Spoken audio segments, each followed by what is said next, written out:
time for the Personal Finance Corner, and as always, we've got Dhirendra joining us to take that forward. Faye? Well, it's a subject really close to my heart, Sandeep. We're talking about women and women investing. Well, I'm going to bring in Dhirendra Kumar. We're going to talk about those of our viewers who write in who haven't started any equity investments, especially among the women who watch the show. Dhirendra, thank you so much for joining us. We have several emails from women who write to us who tell us they use fixed deposits and as investments because they're not familiar with how equity works. They're not familiar with how mutual funds work. How important is it for all of us to invest in equity and to start as early as possible? I would say that, it's important to save, but saving is not investment.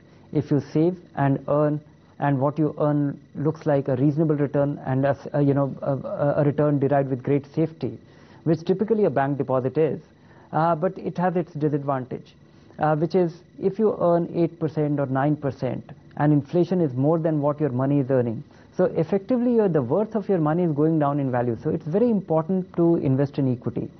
And there are ways of, people are very averse to investing in equity. They have this understanding that it's a very risky proposition. But you don't have a choice. If you want to protect the worth of your capital, you have to invest in equity. And the way to go about it can actually reduce the risk by investing regularly, by diversifying your investment. So these are the ways to go about investing in equity. That's the only way it can. So investing in equity is important to protect the worth of your capital. To reduce the risk of equity, follow your own method. Well, Dhirendra, what advice would you give to a beginner then? What funds should they be using if they're investing in equity for the first time?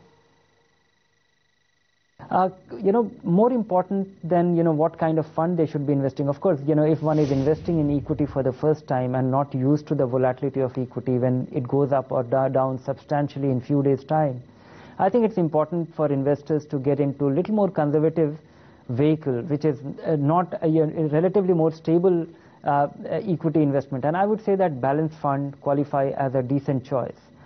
These funds invest 70% into equity, 30% into fixed income, and that provides greater stability.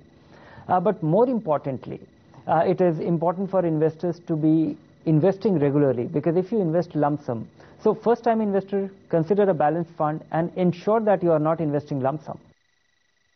Well, in fact, Dhirendra, we have a question from one of our viewers. 33-year-old Raghavi has written in from Hyderabad. She invests 15,000 rupees every month in these funds. She sent us a list of the funds she invests in: HDFC Top 200, HDFC Equity, the Birla Sun Life Frontline Equity, SBI Emerging Business, and ICICI Prudential Focus Blue Chip. She wants to know, for the long term, is her portfolio on track, or would you like her to make any changes there?